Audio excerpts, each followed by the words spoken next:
Boa noite, turma. Iniciando nesse momento nossa aula de NPJ Cível. Santa Cruz, dia de 25/5.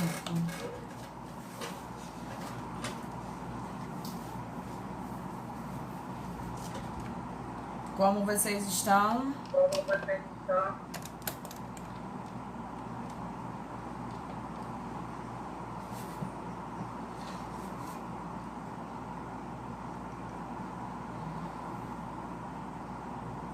Tudo bem com todos? Estão me ouvindo bem?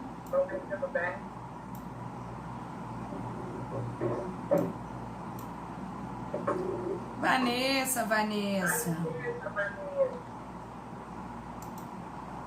Estamos melhor?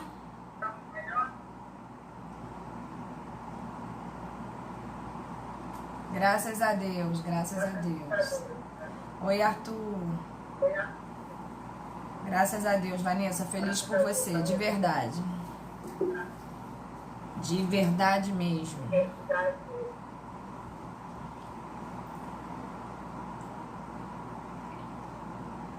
Vocês averiguaram que eu coloquei material no seguro? Tá com eco, eu também tô ouvindo.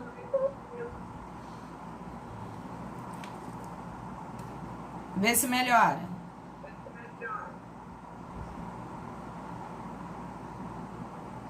Eu acho que é isso, deve ter algum microfone ligado.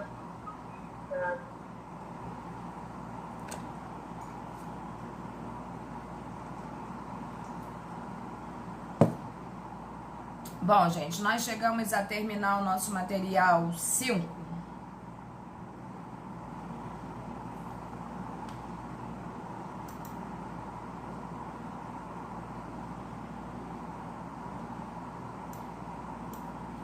Nós deixamos uma peça processual na aula passada, não foi isso?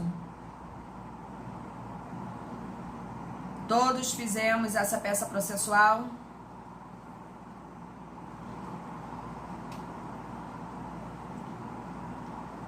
Oi, Pamela. Quem é que pode falar comigo aí no áudio para que a gente possa debater umas coisas? Quem é o representante de turma? É Vanessa?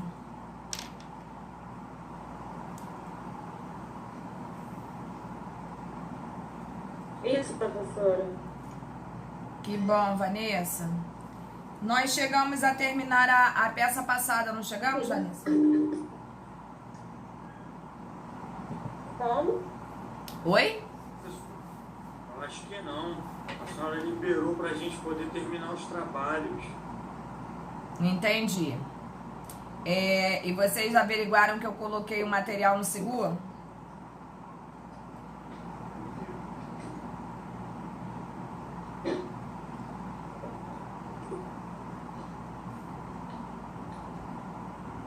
Caio viu, né? Sara nem olhou. Qual foi? É o da réplica. Qual? Da réplica. O da réplica. Qual foi a peça que ficou?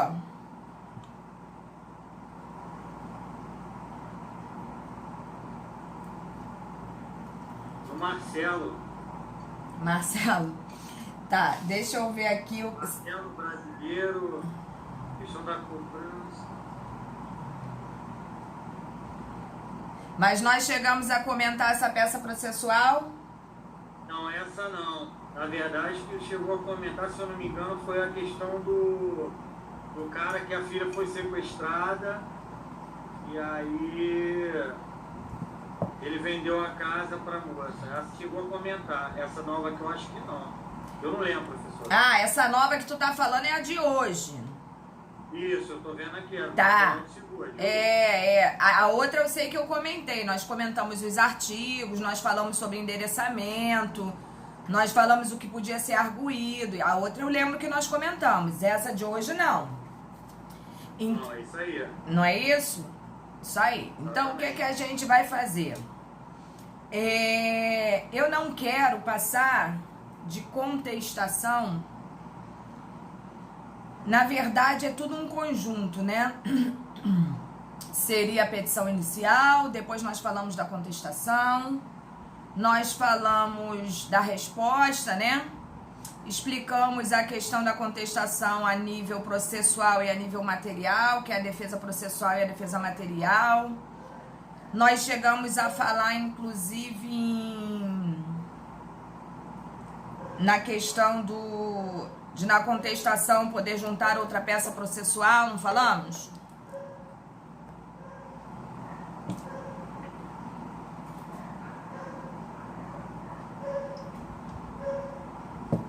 E qual é o nome, Caio?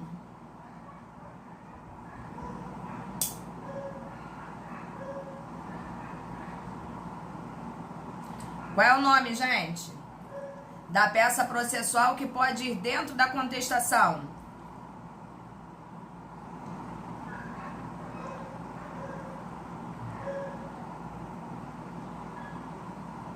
Reconvenção, não é isso? Beleza.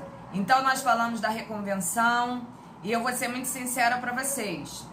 Eu hoje estava até falando com o pessoal de manhã, nós temos até um aluno aqui que é de manhã, que é o Juan, excelente aluno, bom parceiro, bom amigo. Então eu vou falar para vocês, assim como no NPJ penal que eu dou de manhã, eu conversei com os alunos hoje que uma das peças que cai mais em NPJ penal é a questão da apelação. E no caso civil, cai demais a questão da contestação. E eu tenho um receio muito grande da gente ultrapassar a contestação sem realmente vocês estarem preparados.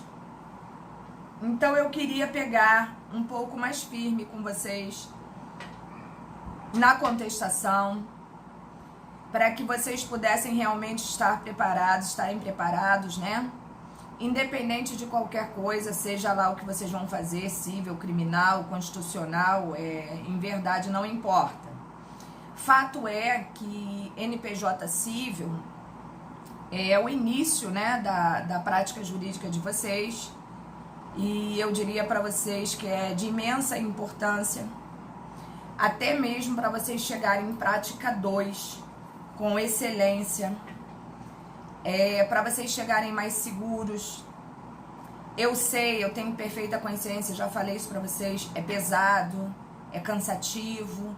O Edinho, eu acho que é o único cara que realmente fala assim, pô, gostei de fazer petição, achei um barato, não sei o quê. Edinho, parabéns.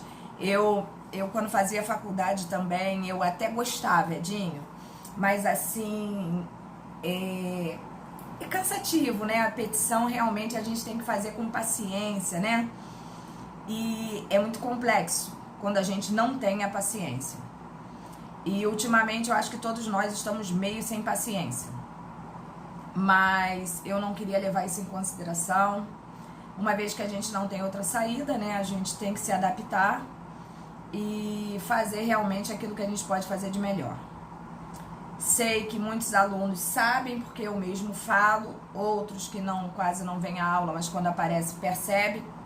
A maior parte das minhas petições que eu coloco para vocês, eu tiro de site da UAB, porque eu acho que não adianta eu colocar para vocês uma coisa mais simples, como eu já falei, para simplesmente o engodo, né? Enganava, eles vão aprender e não vão. Então eu prefiro realmente, exatamente, né, Alexandre? Eu prefiro realmente, sabe, pegar pesado com vocês agora, para que depois vocês possam realmente se sentir assim, mais à vontade no que vocês estão fazendo. Então, o que eu peço a vocês é calma. Eu já disse que eu não vou cobrar as petições semanalmente, né? A gente vai fazer em sala, a gente vai tirar dúvida, a gente vai debater. Eu não me importo de responder as questões. Mas assim, eu não tenho como tirar a petição da cabecinha de vocês, porque se eu não fizer isso com vocês vai ficar muito complicado. Então a única coisa que eu peço, eu sei que o aluno tem aquela curiosidade, né? Internet é uma coisa do cão mesmo, e a gente fica futicando tudo e a gente acha tudo. Mas eu peço a vocês, eu nunca enganei vocês em relação às peças. Algumas eu até crio, eu tenho muita peça, caso concreto criado, mas eu percebi que quando eu dava o caso concreto criado, a gente não tem a mesma destreza para criar um caso concreto como uma prova da UAB, né? Que eles têm realmente a técnica de criação de caso concreto para aquilo ali. Eu costumo até dizer que eles não criam, eles devem pegar de algum lugar, né, do judiciário mesmo, montar uma situação e ficar, mas não vai ao caso. Então, eu gostaria muito de deixar vocês cientes disso. Não me importa que vocês debatam entre si, já falei isso, que eu acho que essa troca aí, a gente aprende muito. Mas evitem, gente, buscar na internet, porque não tem por que enganar, vocês vão encontrar, entendeu? Vocês vão encontrar. Só que a minha orientação profissional me diz que o cara que quer aprender mesmo, ele pode até ir lá olhar depois, mas em verdade ele tem que tentar fazer, ainda que ele faça errado, ainda que ele faça com dúvidas, mas que ele faça o esforço dele, para que daqui a pouco ele não tenha mais problema com isso. Então, por isso que eu sempre faço o que com vocês? Eu debato a peça antes, eu dou os bizus para vocês irem direto no código, já facilito a vida de vocês demais. Então, eu pediria a vocês que vocês se esforçassem um pouquinho, apesar de ser chatinho, né? Vocês preferem muito mais a teoria do que a prática, pelo menos no sentido de prática jurídica, né? De petição, peça processual, mas não tem outro jeito de ensinar vocês. Já falei também que, em verdade, todo esse material que eu encaixo nas aulas para vocês, eu até estava conversando, falei sobre o Juan hoje de manhã, e muita coisa dali eu sei que não está na minha alçada, eu sei que eu estou até adentrando a uma seara que não me pertence, porque, como eu falei, eu percebo que vocês têm uma certa problemática com o processo. Não são vocês, é qualquer aluno. O processo é o calcanhar de Aquiles de todos os alunos. E eu não fujo à regra, tá? Eu também tive esse problema aí e penei, sofri muito, batalhei muito e consegui dar uma relaxada. Então, gente, nós demos a peça processual antes da nossa avaliação. A turma foi muito bem na avaliação. Aqueles que não foram muito bem, já falei, né? Não se preocupem. Eu não tenho a característica de ferrar aluno, eu não dou presente a quem não merece, mas assim, querer ver o mal do aluno, querer sacanear aluno, não faço. Aos alunos que tiveram problema comigo já averiguaram que eu não sacaneio aluno, entendeu? E ajudo da maneira que eu posso, dentro de uma coerência, e espero ter ajudado. Dá tranquilamente para correr atrás, não tenham dúvidas disso. E no mais, só para terminar aqui, né, que eu falo pra cacete. Então, no mais, hoje a gente vai terminar basicamente aquilo que poderia ser enquadrado na fase de contestação. A gente vai falar aqui sobre... Até sumiu o negócio, Jesus Cristo. Sumiu mesmo. Epa. Nós chegamos a acabar o material 5 todo. Fala aí, Edinho, fala aí, alguém fala comigo. Nós chegamos a acabar o material 5.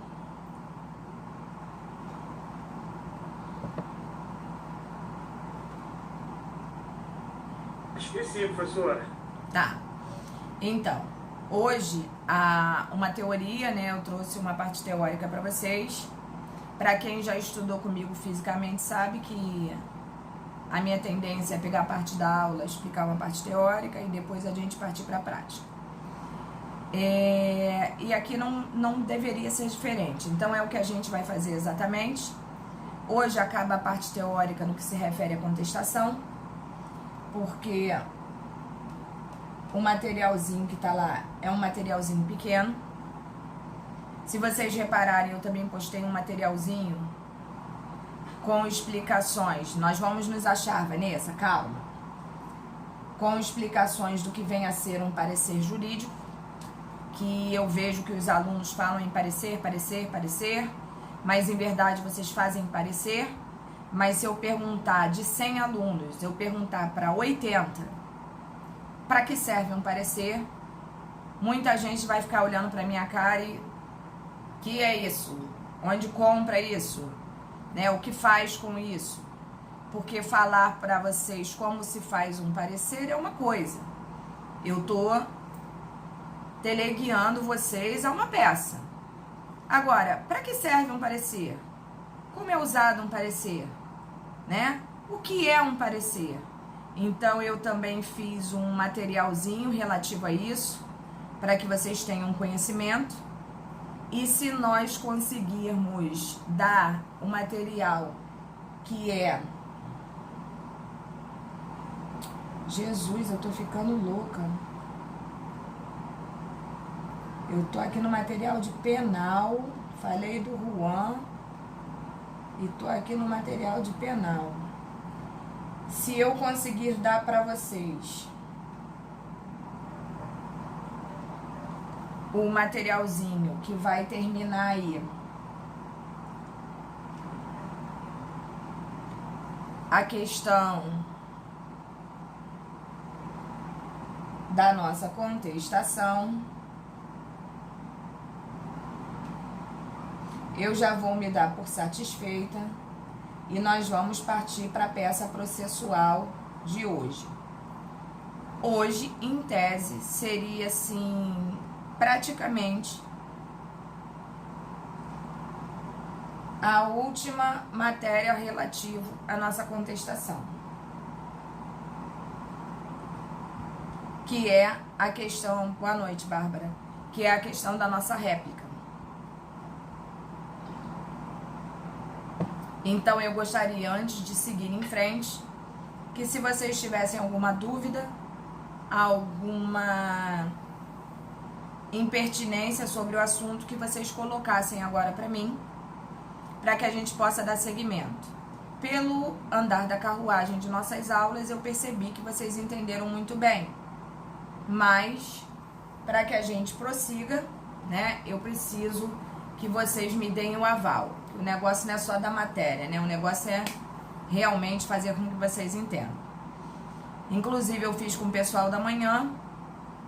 Nós primeiro demos o material todo, que lá nós já estamos em apelação. E eu dei o restante daquilo que seria apelação para eles hoje. E deixei para a semana que vem a gente só trabalhar a peça processual. Eu estou com uma tendência muito grande de fazer a mesma coisa com vocês. Ainda vou pensar. Mas fato é que hoje a gente vai acabar todo o material relativo à contestação. Tudo bem para vocês ou temos alguma dúvida?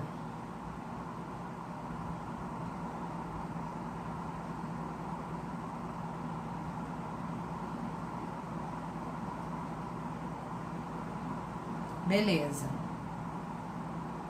Bacana. Então, beleza. Então, vamos dar seguimento ao nosso material. Gostaria que todos vocês estivessem com eles em mãos, porque é um material fácil, né? Vocês vão tirar de letra, não tenho a menor dúvida. E aqui a gente encerraria a parte referente à contestação do nosso material. Possivelmente, semana que vem, se não trabalharmos sua peça processual, falaremos alguma coisa já a nível de recurso, tá? Então, vamos seguir aqui. E qualquer dúvida, vocês sinalizem para mim. Bom,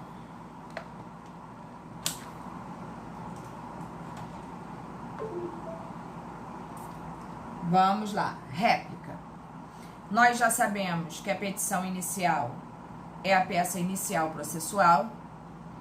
Já sabemos que a petição inicial é que dá, como o nome diz, né, início a um processo, não poderia ser diferente. Sabemos que quem entra com a petição inicial é o autor da ação.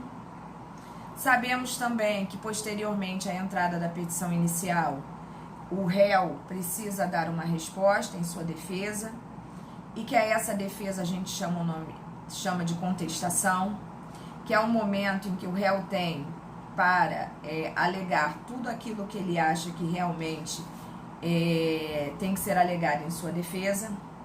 Sabemos também que se ele foi citado e que essa citação válida, né, se validada essa citação e ele não responder, sabemos que ele é um réu revel.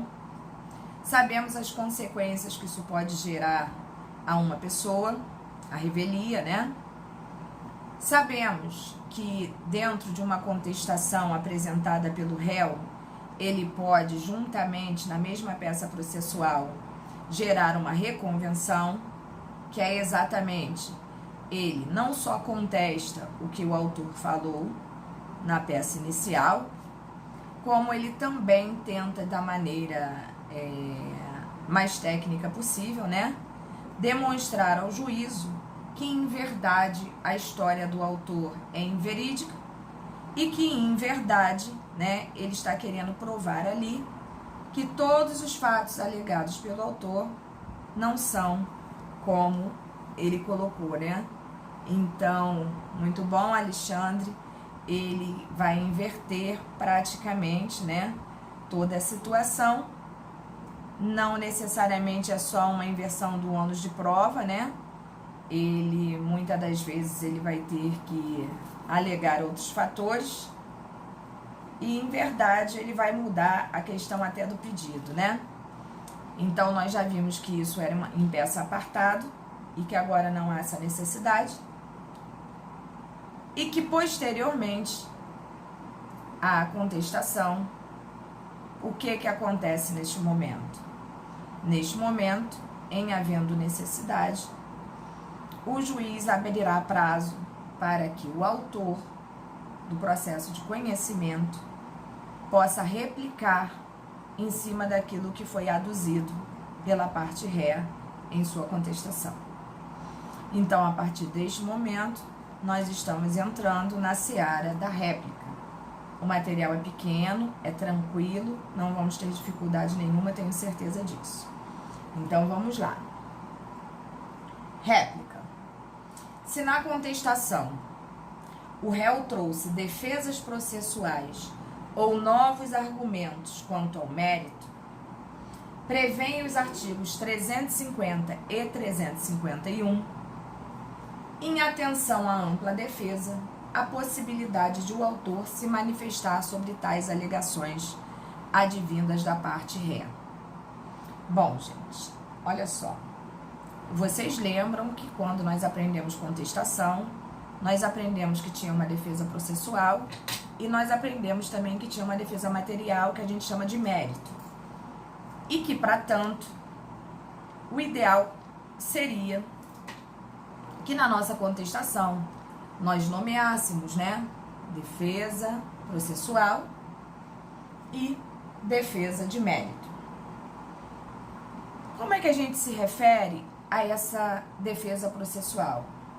Preliminarmente, lembram disso?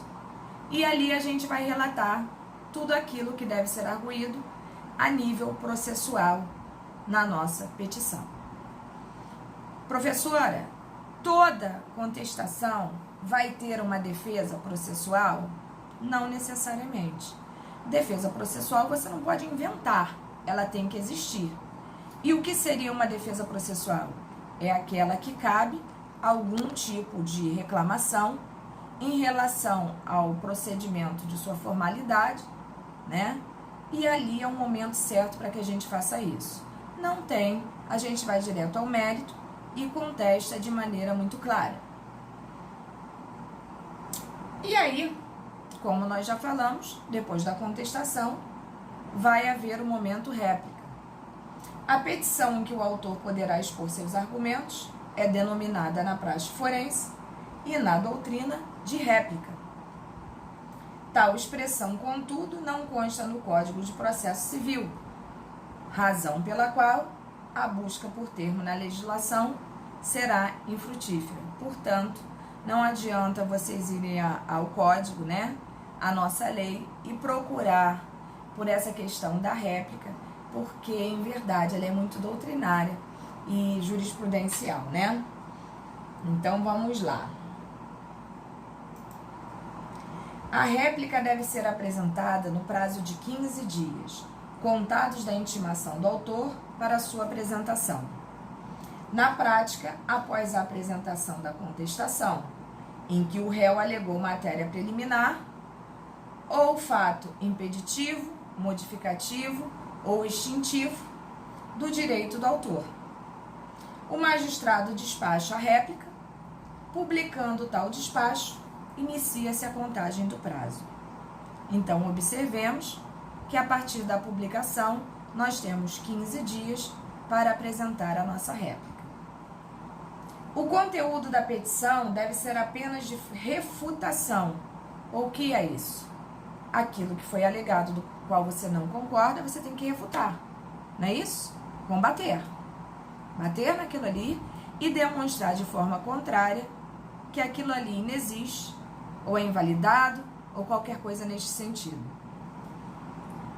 Bom, o conteúdo da petição deve ser apenas de refutação das alegações do réu, sejam estas relativas a fatos impeditivos, modificativos ou extintivos do direito do autor, seja no tocante às alegações do réu quanto a matérias de ordem processual.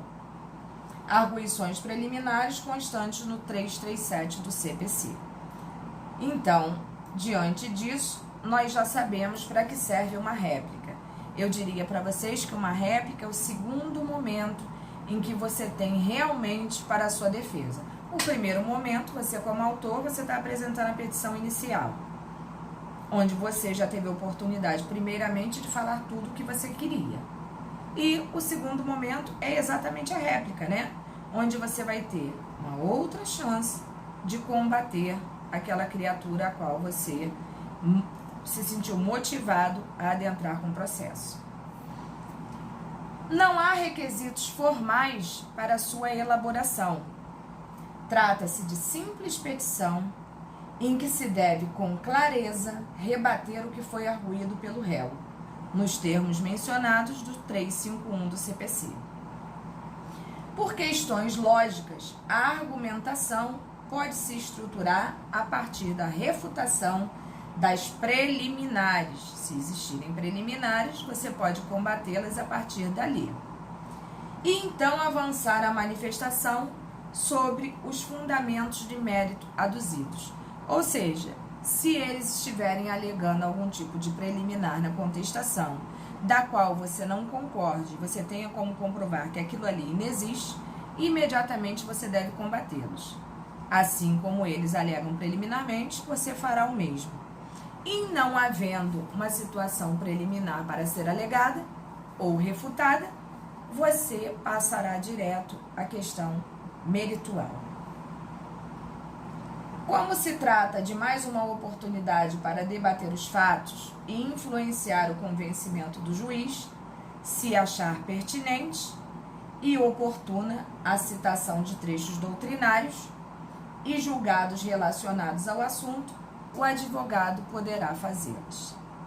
Bom, então, nós já vimos aí que nós podemos, além de refutar, né, seja com provas, com palavras ou simplesmente combater, você ainda pode também usar defesa doutrinária, bem como jurisprudencial, tá?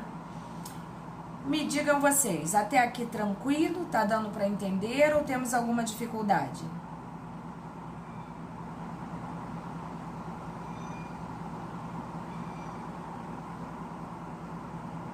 Estão dormindo? Ok. Porque vocês não falam, eu tô crendo que vocês estão entendendo, hein? Beleza.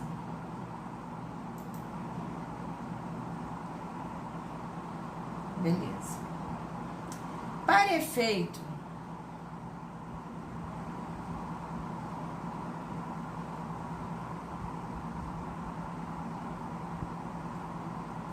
Lore, deixa eu te falar uma coisa. A perícia eu pediria na inicial, tá? Se você perceber que existe uma necessidade de perícia, eu não deixaria de comentá-la na inicial. E, obviamente, reforçaria na réplica. No entanto, se você não comentou na sua inicial e foi constatado pela parte ré, foi jogado pela parte ré em sua contestação, que o caso necessita de perícia, blá, blá, blá, blá, blá, blá, blá, blá, blá, você pode chegar imediatamente e, sim, pedir que se apresente, não há problema nenhum. Até porque, como eu falei para você, né, é o segundo momento que você tem para a sua defesa. Mas nunca esqueça que a perícia está dentro daquilo que se chama o quê? Provas. E se você, na sua inicial, você arguiu que o juízo aceitasse todo e qualquer meio de provas admitidos em direito, você deveria imediatamente ter inserido ali, inclusive a questão das provas periciais, que a gente tem que estar muito atento, gente, não só a questão de perícia, como prazo processual. São as duas coisas que eu acho assim mais problemáticas em um processo, é exatamente a gente observar esses calcanhares de Aquiles que nós temos e que às vezes a outra parte dá um mole danado, deixa passar um prazo e a gente vai lá e arrebenta. Respondi aí? Valeu.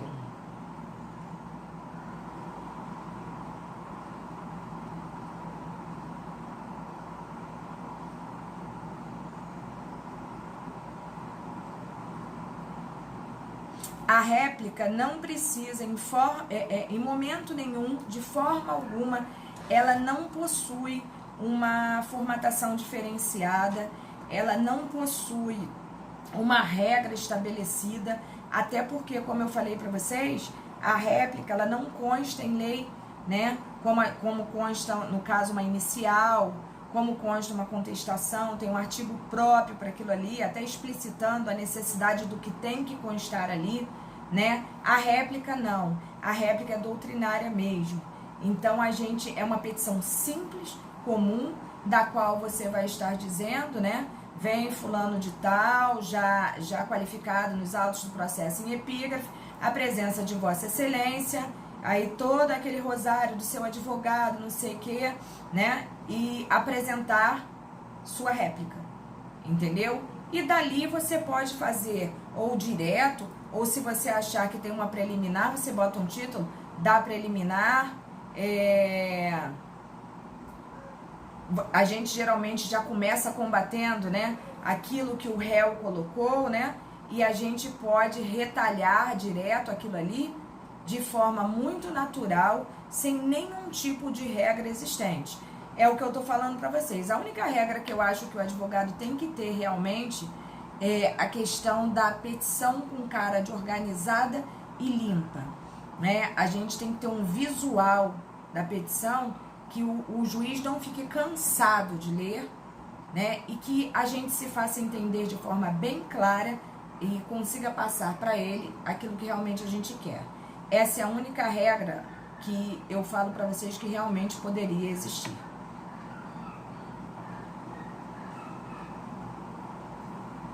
Beleza. Então vamos lá.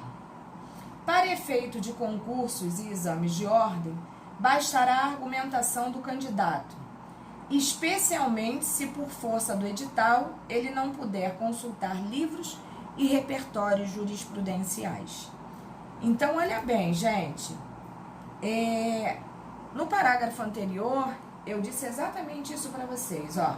Como se trata de mais uma oportunidade para debater os fatos e influenciar o convencimento do juiz, nada mais legal do que a gente criar coisas novas, já aproveitando as que tinha, né? Porque a gente não pode mudar o contexto da inicial também.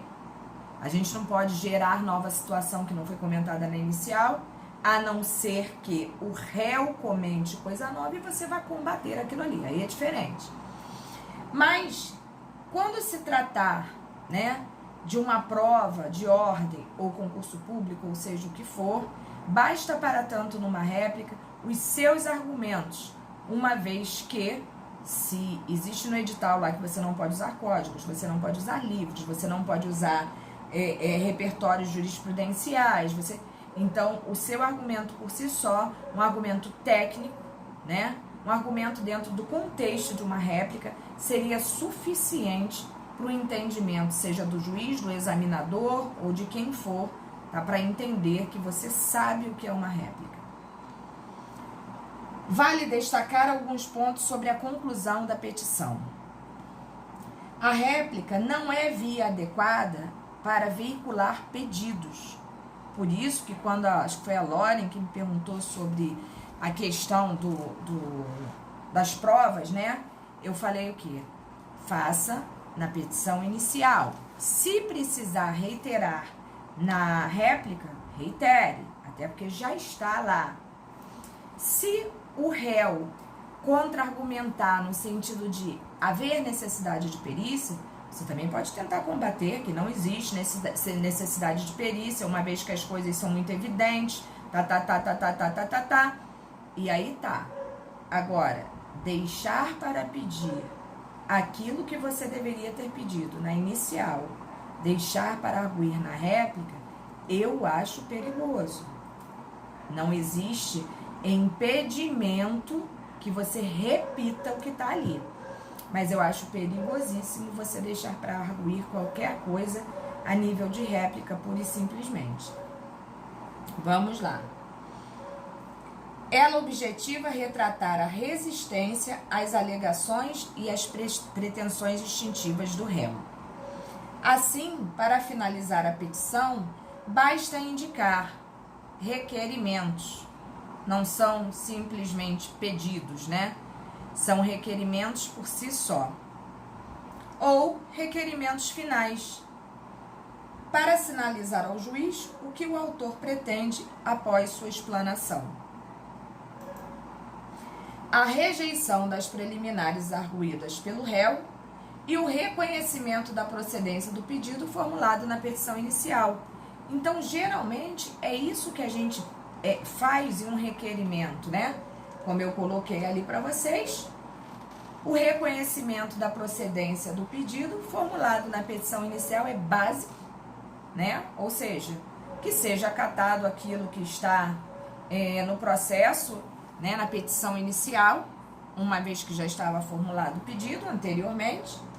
E a rejeição das preliminares arguídas também é essencial que a gente faça algum comentário, uma vez que nós já comprovamos ali, se comprovados, né, que as preliminares provavelmente estão sendo arguídas pela parte ré, só como uma forma de procrastinação processual. Isso acontece por demais.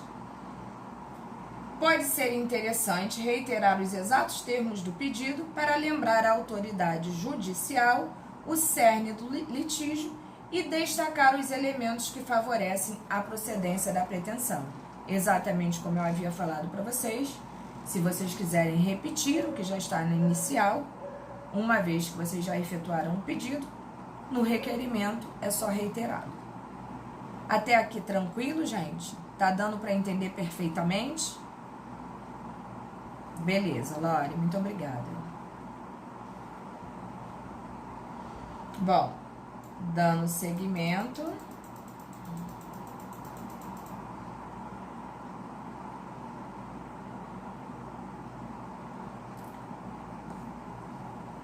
Julgamento conforme o estado do processo.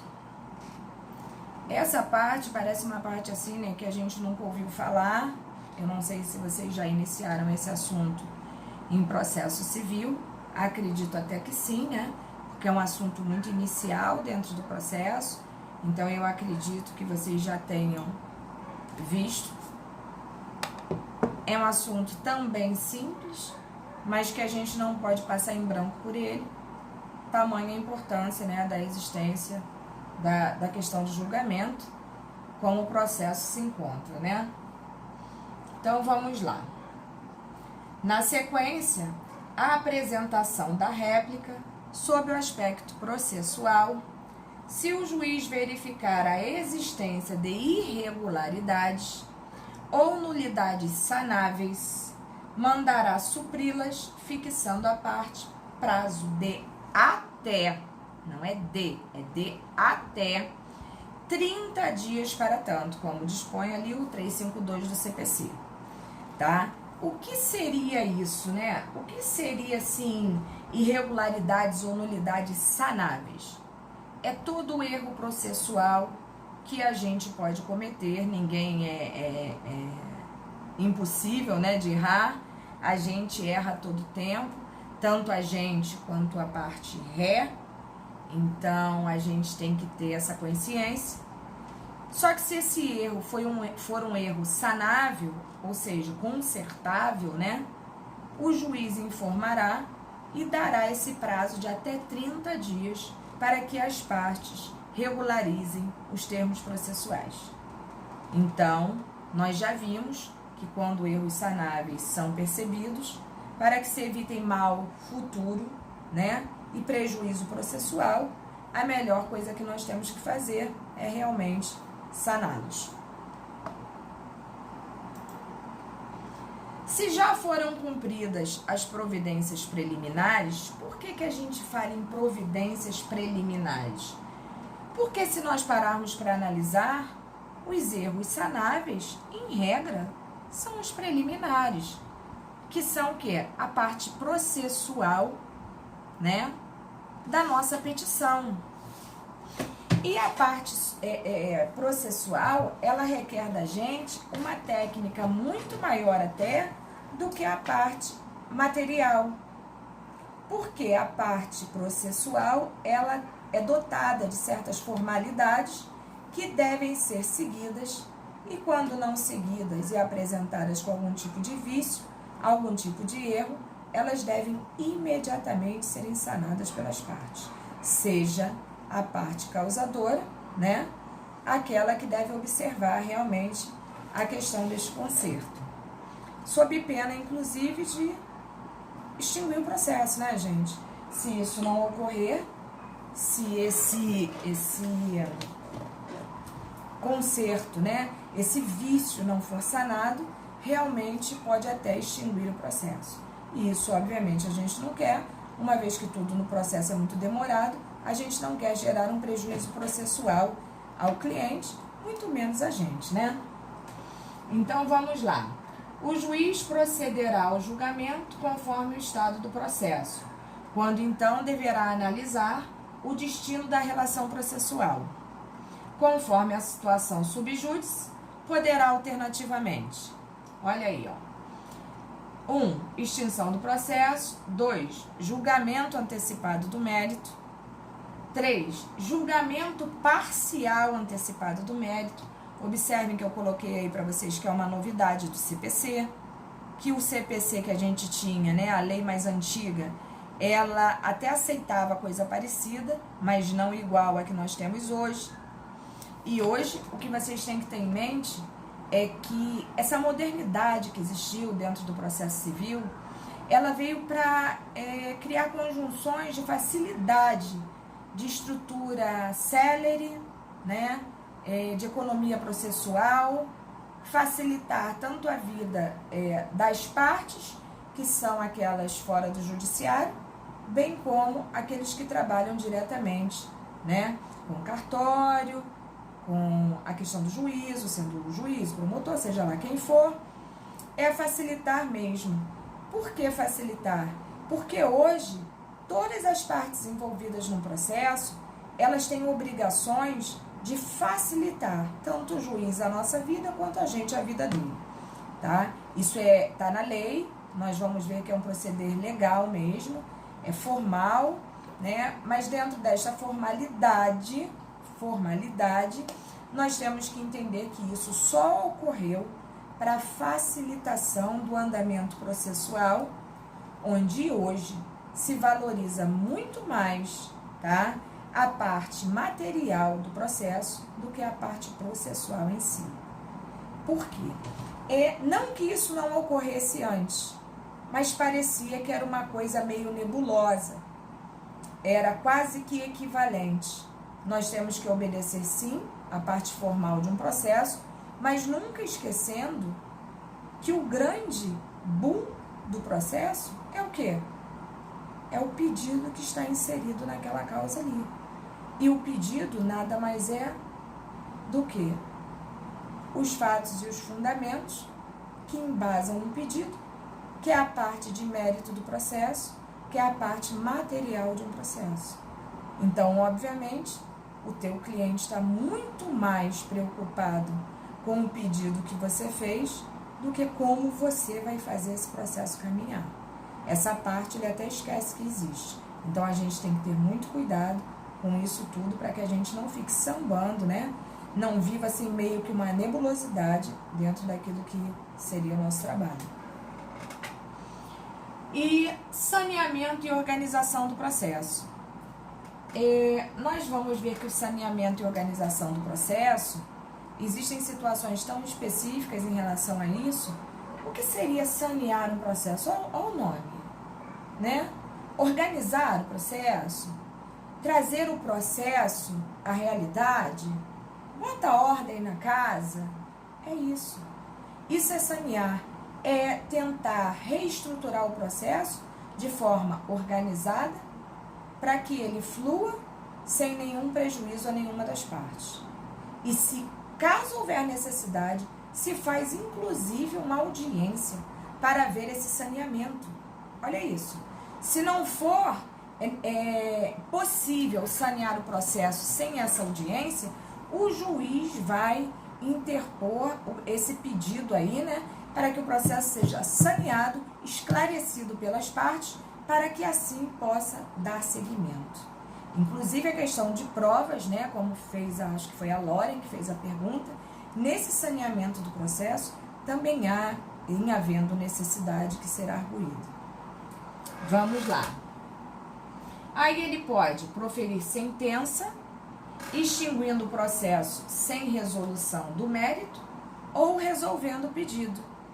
A gente não pode esquecer que, se o processo for extinto sem resolução do mérito, olha bem, gente, isso é muito simples, mas eu já dei de cara com a advogada em audiência que falou bobagem por uma coisa tão primária dessa. É primário para mim, não para vocês, mas que eu, ao falar com vocês, vocês nunca mais esqueçam disso, até porque vocês estão fazendo processo civil e eu tenho certeza que vocês já ouviram isso do professor ou da professora de vocês. Quando o juiz extingue um processo sem julgamento do mérito, ele está falando o que pra gente?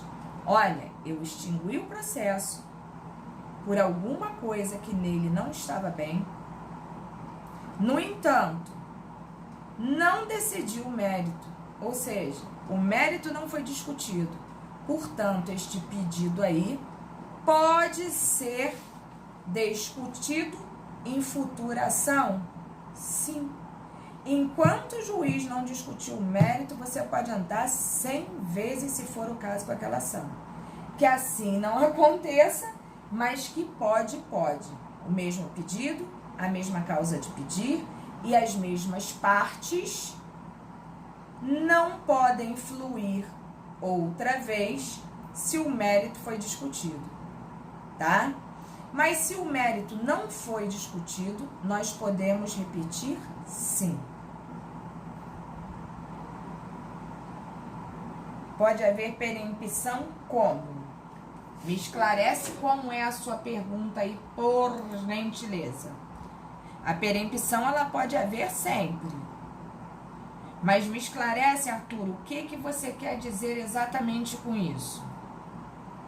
Para que eu possa, talvez, te dar uma resposta mais clara, né?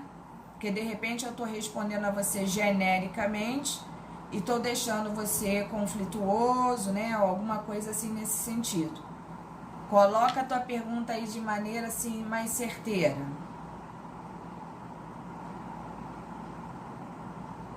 Entrar com uma ação mais de 4 vezes, mas baseado em quê? Fala pra mim, Arthur. Se não for discutido o mérito, não há problema nenhum.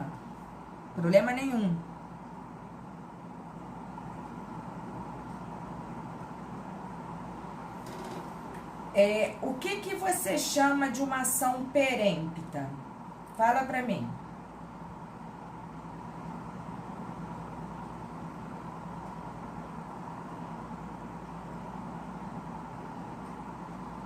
O que vocês entendem como uma ação perempta?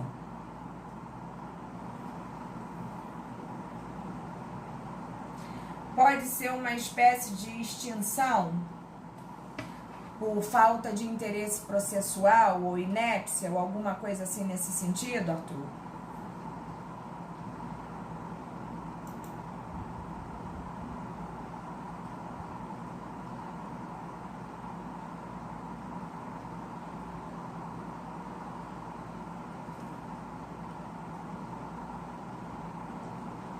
Escreve aí.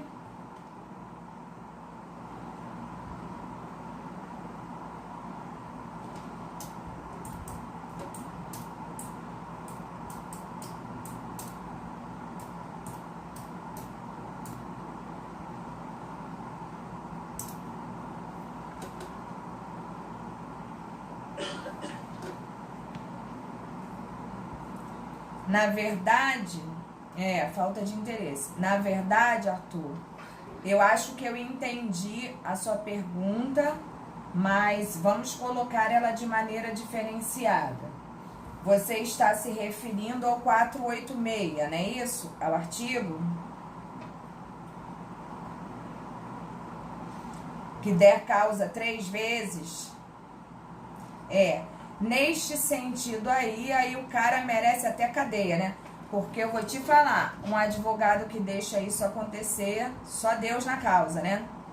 Quando eu usei o termo 100 vezes, Arthur, foi só para ilustrar que quando um processo é extinto sem julgamento do mérito, nada impede que ele reentre com aquela ação, entendeu? Mas é óbvio que existem regras quanto a isso, né? Se um advogado dá causa a 3 vezes a uma ação perempta por falta de interesse ou por inépcia, Jesus, bota ele num paredão, entendeu? Não vai ser o caso de vocês, não, eu tenho certeza disso, tá?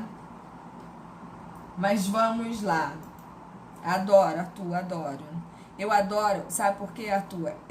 Eu costumo dizer que o aluno, ele tem uma percepção assim aguçada, sabe? Então, quando você chega a fazer uma pergunta dessa, em verdade, eu já tenho quase certeza que você já sabe a resposta. Vocês só são assim inseguros quanto a isso, né? Vocês precisam ouvir do mestre de vocês, do professor de vocês, né? Para que a gente se sinta. Isso é importante, Arthur. Gosto muito. Acho essa turma assim uma das maiores turmas que eu tenho na faculdade e acho a turma assim fantástica, né? A de manhã é tão pequenininha, a de vocês é tão grande. De vocês é civil, a de manhã é penal. E vocês têm peculiaridades muito assim, muito legais. Eu diria assim que eu tenho uma empatia muito grande por vocês por causa disso aí, essa vontade que vocês têm de realmente estar aí batendo no assunto. Parabéns, verdade. De coração. Então, vamos lá. Nós estamos no slide 7, né? Nada, meu amor. Então, cadê? Proferir sentença, extinguir no processo sem resolução do mérito ou resolvendo o pedido. Se resolver o pedido é melhor ainda, né, gente? Que aí acaba logo com isso, não corre o risco de extinguir mais nada, né? Aí a gente já passa para uma outra fase. Julgar antecipadamente o mérito, total ou parcialmente. Nós vamos ver como isso acontece, né? Se existe dentro do processo pedidos distintos dos quais um não afetaria o outro, né? Porque se isso vier a ocorrer, os dois vão ter que ser decididos conjuntamente. Mas se existe uma independência, até mesmo para o juiz poder destacar a decisão dele sobre uma das situações, porque ele já viu verossimilhança, as provas são bem acostadas, são bem diluídas no processo, e ele já criou convencimento em relação àquilo ali, nada impede que ele venha resolver parcialmente o mérito, né? Uma vez que a outra parte do pedido provavelmente necessita de mais explicações, mais questionamentos, mas nada impede que isso se faça presente na decisão meritual, tá? Até aqui tranquilo, meu povo?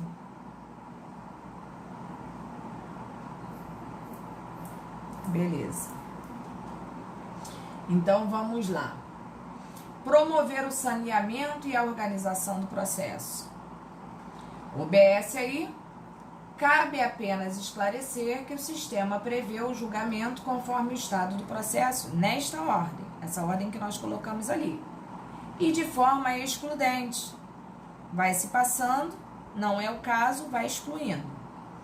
Inicialmente, o juiz verifica se presente algumas das hipóteses do 485 ou dos incisos 2 e 3 do 487 do CPC. Se eu sou vocês, eu perco um tempinho depois marcando esses artigos aí, até para facilitar a vida de vocês no que concerne ao trabalho que vocês têm que fazer o tempo todo. Em caso positivo, procede o juiz à extinção. Se esse não for o caso, analisa o juiz se a hipótese é de proceder a algum tipo de julgamento antecipado, como nós já falamos aqui em cima. Bom, o julgamento antecipado do mérito ou do pedido se verifica quando não há necessidade de realização de instrução. O que seria instrução? Uma audiência de instrução e julgamento. Quando o juiz verifica não haver essa necessidade, ele pode julgar antecipadamente o mérito, sim, nada impede que isso ocorra. Ocorre quando não há necessidade de outras provas nos autos ou houver revelia e não for hipótese de produção de provas. Então ficou fácil, né, gente? É muito fácil para o juiz identificar qualquer dessas situações que nós colocamos aí. O novo Código de Processo Civil trouxe diversas inovações para o nosso ordenamento jurídico, tendo como objetivo primordial alcançar a maior efetividade processual possível, deixando de lado, inclusive, o formalismo exacerbado que existia, né, no Código de 73, como eu falei para vocês. A formalidade era tão grande que a parte processual, às vezes, parecia ser muito mais importante que a parte material. Hoje, não mais verificamos esse tipo de coisa. Nesse sentido, temos o julgamento antecipado parcial do mérito, sendo mais uma inovação interessante do novo código que a gente processa agora.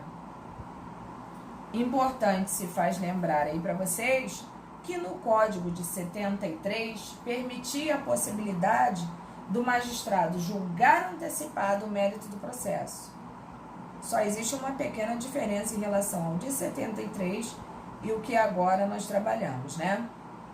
Desde que a causa estivesse madura. Para o juiz, madura é exatamente o quê? Não há mais o que ser sanado, não há mais o que ser provado, já estou convicto daquilo que eu entendo ser o correto e já estou pronto para tomar a decisão. A causa amadureceu de forma clara. E aí sim ele poderia atuar desta maneira. Ou seja, se possuísse todos os elementos necessários para o julgamento. Entretanto, permitia-se esse tipo de julgamento apenas, observem que eu coloquei em negrito para vocês ali, apenas se todo o processo estivesse apto para a decisão definitiva. Não havia de se falar em fatiamento do processo, respeitando o princípio da unidade de julgamentos. O processo podia ter 10 pedidos ali dentro, do qual, se o processo estivesse completamente maduro, ao ver do juiz, ele poderia decidir imediatamente. Mas ele não poderia fatiar aqueles pedidos antecipando, uma vez que ele achou que dos 10 pedidos, 2, 3 já estão suficientemente provados e que não afetariam os outros 7, né? No sentido do Código de 73, isso não aconteceria. A qual exigia um único julgamento do mérito em cada processo. Hoje não mais. Dentro de um mesmo processo, pode haver mais de um julgamento de mérito, né? Assim falando a grosso modo. Diferentemente do que ocorria no antigo Código, o novo CPC permite a flexibilização do procedimento processual, a fim de otimizar e tornar o processo mais efetivo, deixando de lado a tese de indivisibilidade do objeto litigioso. Fantástico, né? Facilita bastante e eu acho que acaba respondendo melhor às necessidades de quem realmente requer, né, um direito. Eu acho que facilita bastante. Até aqui tá indo, gente? Tá fluindo?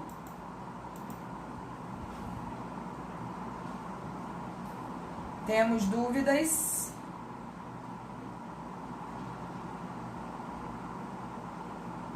Não? Beleza.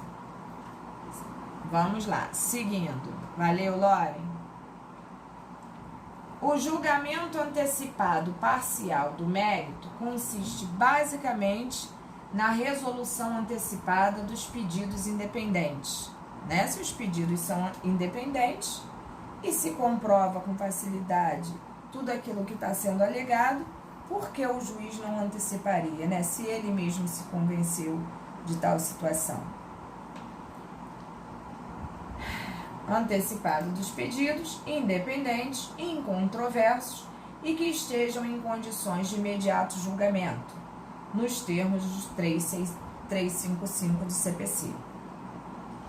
Portanto, os casos de decisão parcial do mérito ocorrem na fase do julgamento, conforme o estado do processo. Observe, o estado do processo é o nosso tema que está sendo abordado, né? O estado em que se encontra o processo em verdade, evitando protelação de questões maduras para resolução. Eu acho que até evita bastante essa questão da procrastinação da outra parte em relação à tendência, né, daquilo que você está requerendo. Evita muito essa questão de você ficar protelando, postergando e a outra parte procrastinando. Sendo assim, ao ser constatado no processo que há pedidos incontroversos, que não estejam vinculados a outros pedidos e que se ajustem ao artigo 355 do CPC, o juiz deverá, desde logo, julgar o mérito desses pedidos, não se tratando de uma faculdade do juízo, mas sim de um dever. Tá? Então, não é bondade do juiz, é uma obrigação.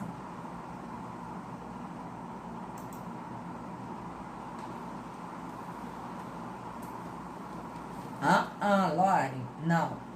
Não tem nada a ver com tutela, não. A tutela é uma coisa diferenciada. Eu posso conceder a tutela para você e depois fazer o que com essa tutela? Ao final do julgamento do mérito, eu sou obrigada como juiz a confirmá-la?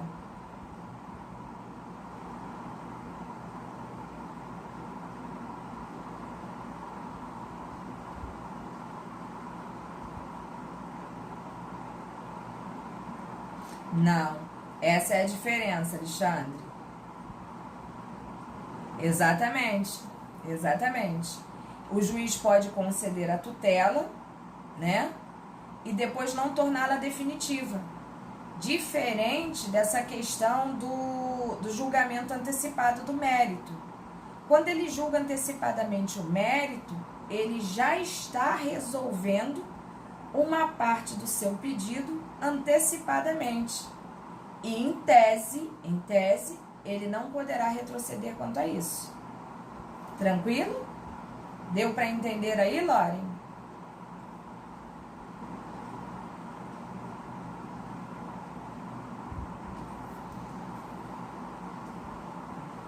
Quando a gente pede, Loren, uma tutela, a gente está pedindo que o juiz... pode ser. Como, por exemplo, tem gente que pede a tutela imediata para poder ter acesso ao filho. Entendeu? E o juiz defere porque é o pai, porque é a mãe, porque... Isso eu tô pegando pesado assim, tá? Um exemplo bem esquisito, mas é só para que você entenda. E depois você pede para que aquela tutela ali se torne definitiva no seu pedido. E o juiz pode simplesmente, no andar da carruagem do processo, conseguir entender que você é uma pai e uma mãe perigosa e que você não tem realmente que ter acesso a teu filho. E ele suspende aquela tutela ali e não vai permitir nem mais que você chegue perto dele. Entendeu, Lani? Mas quando o juiz decide antecipadamente, ele está decidindo o mérito. Ele já está praticamente sentenciando antecipadamente e parcialmente dentro de um mesmo processo. Beleza. Beleza. Nada, meu amor. Vamos lá. Importante não confundirmos o julgamento antecipado parcial do mérito com a tutela provisória. Aí, Loren, estávamos chegando lá, né? Isto porque o primeiro julga o mérito, propriamente dito, de forma definitiva, botando fim à discussão de uma parte da lide. Ou seja, aquela parte ali do processo não será mais discutida, uma vez que ela foi resolvida com o julgamento do mérito. Fala, Edinho. Não desistiu? Beleza. A decisão definitiva de parte do mérito não se trata de uma sentença, pois muito embora a referida decisão faça coisa julgada, não esqueçam disso, esta não encerra a fase cognitiva do processo comum. Nem pode, né, gente? Uma vez que existe uma outra parte para ser resolvida e analisada, não tem como acabar com o processo e sentenciá-lo numa totalidade, onde definitivamente estaria o quê? Acabando com todo o procedimento processual. Então, esta não encerra a fase cognitiva do procedimento comum, artigo 203, parágrafo 1º. Portanto, devemos classificá-la como uma decisão interlocutória, tendo em vista que tais decisões no NCPC, que é o novo Código de Processo Civil, não se restringem apenas às questões incidentais. Logo, tal decisão será impugnável, caso a outra parte o queira fazer, né? Por agravo de instrumento nos moldes do artigo 365, parágrafo 5º. Em havendo necessidade, nós já sabemos que é a utilização do agravo de instrumento que tem que ser utilizado como base para requerer alguma coisa neste sentido. Após a decisão antecipada e parcial do mérito, o restante do processo que não foi atacado pela decisão definitiva seguirá normalmente para a fase instrutória. Ou seja, aquilo que sobrou do nosso processo, aquilo que não foi decidido, que não foi resolvido com definitividade, deve seguir o curso comum geral processual para que numa fase instrutória, numa instrução e julgamento, o juiz possa decidi-lo em sua integralidade, efetivando assim, né, ou não, os pedidos ali aderidos. Tranquilo isso aí até agora, meu povo? Tá dando para entender?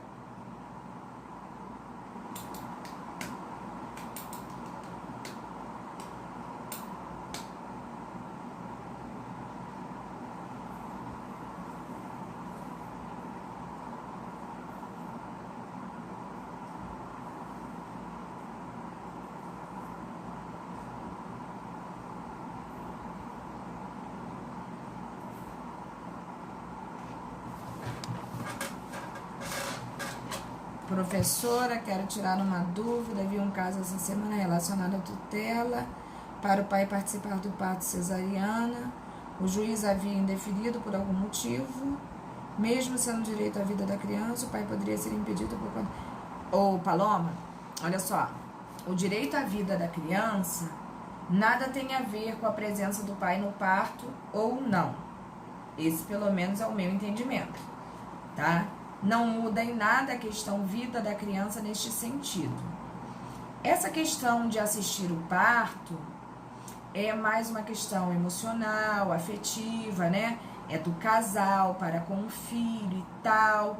E realmente, nestes momentos, assim, as clínicas, em regra, permitem, né, que o pai assista, até mesmo os hospitais públicos permitem.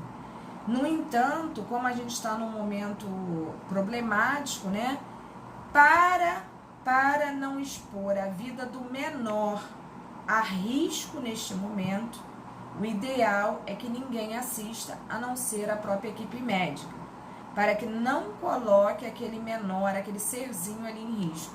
Então, neste sentido, eu acredito que o juiz tenha tomado essa atitude em função disso, entendeu? E o momento em que a gente está vivendo agora justifica, triste falar isso, né? É muito triste, às vezes o casal espera 9 meses para poder filmar, para poder fotografar, para poder vivenciar aquilo ali, e chega o dia e há esse impedimento, lamentavelmente.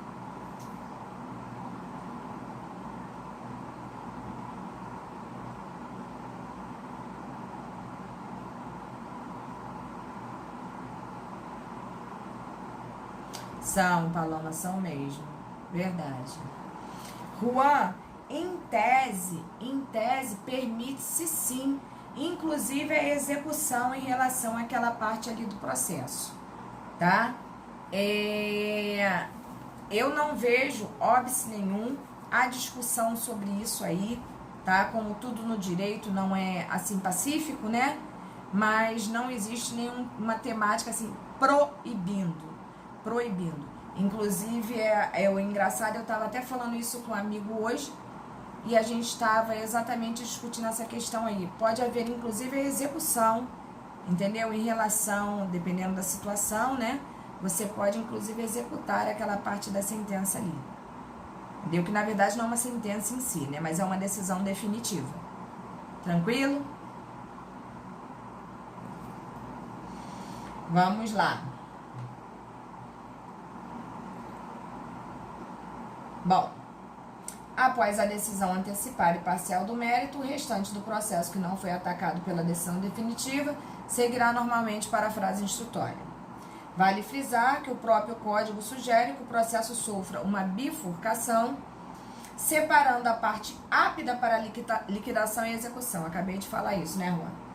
Da parte que seguirá para a instrução, deixando o processo ainda mais organizado e, consequentemente, mais efetivo.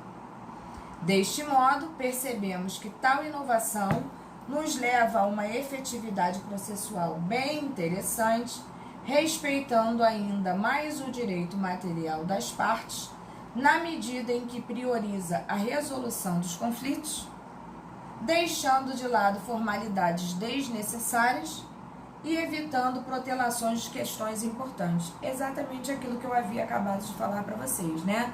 Evita uma procrastinação, evita excesso de discussão. Se o troço já está resolvido, comprovado, sanado, por que ficar, né, delongando? Onde está a economia processual? Onde está a celeridade processual?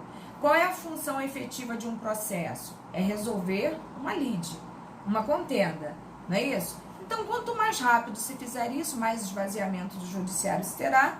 E o interessante disso tudo é, dentro de toda essa performance, é não gerar o quê?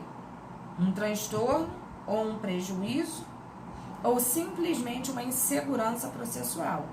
O juiz não pode antecipar essa situação parcial do processo, causando assim uma insegurança jurídica. Isso não pode ocorrer, tá? Para que isso aconteça, ele tem que estar muito seguro quanto ao seu livre convencimento.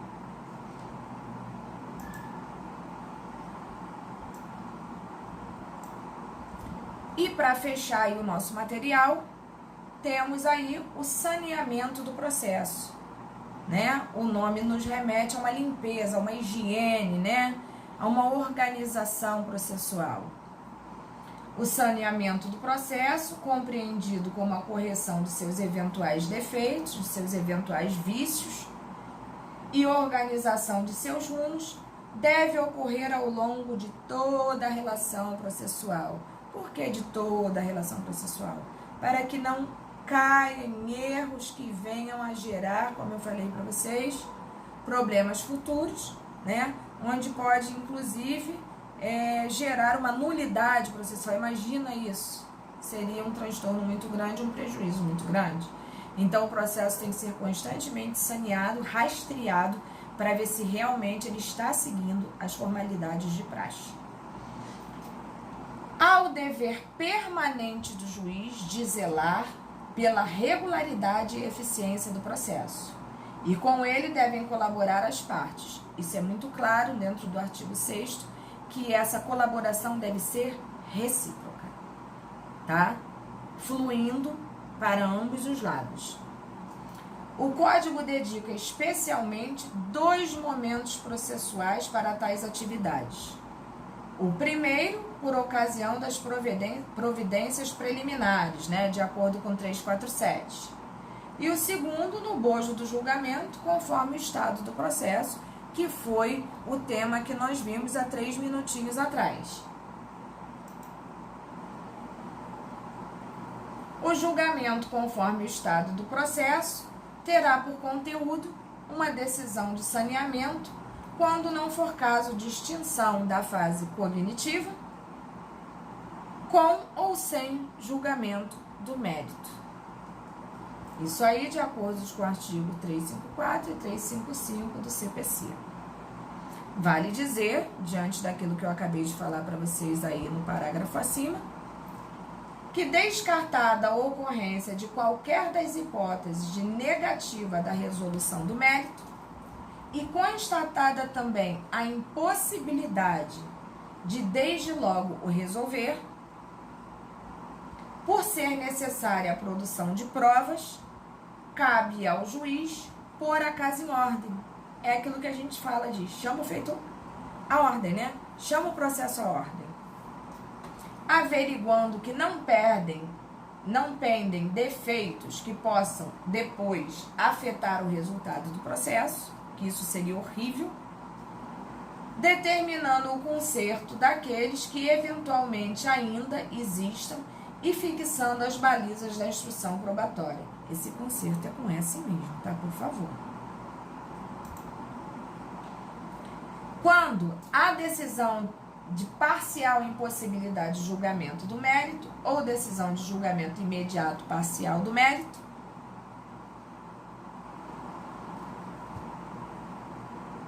já respondi. Cadê? Cabendo produção de provas para a solução do restante do mérito, essa parcela remanescente será também objeto de decisão de saneamento. Aquilo que ficou, né, vai ter sempre que estar observando se há necessidade de efetivamente efetuar um saneamento.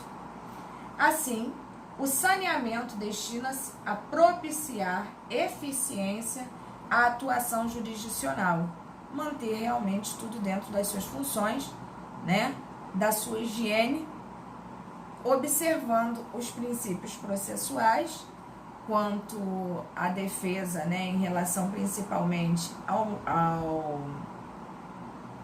defesa processual, os erros processuais, os vícios processuais, que eles devem ser sanados imediatamente.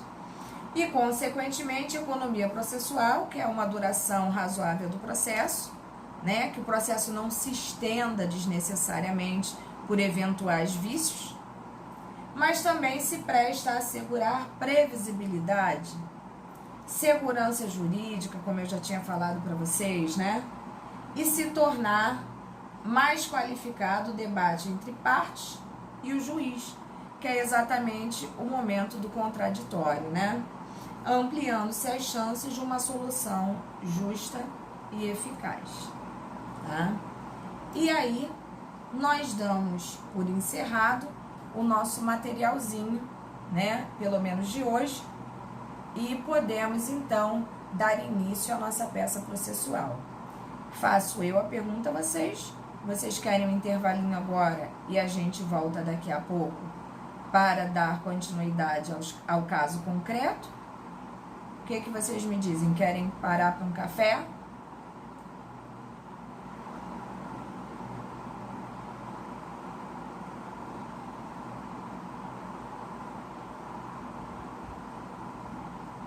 Beleza. Beleza. Que horas voltamos? Não, por mim também. Eu acho que a gente tá falando e tá falando há muito tempo, né? Eu acho que de repente gera um cansaço. E como ninguém vai passear mesmo, além de ser segunda-feira, estamos todos de quarentena, não vejo motivo pra gente gerar um estresse desnecessário. Aliás, em atual momento, bastante desnecessário, né?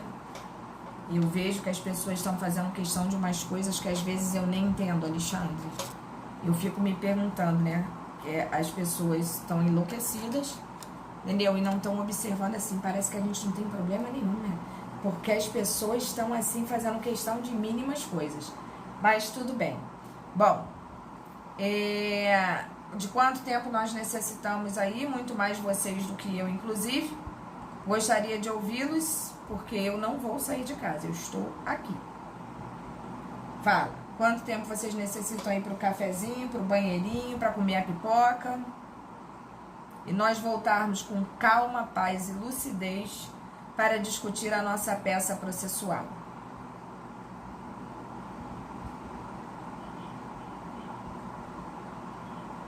Loren deu aí a 20 horas, Loren. Todos concordam? Vamos lá, meu povo, acorda pra vida aí.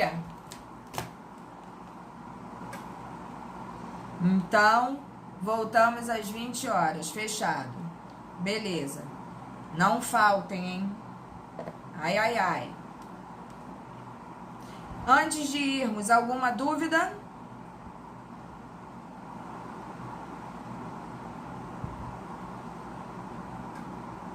Beleza. Beijinho, daqui a pouco estamos de volta.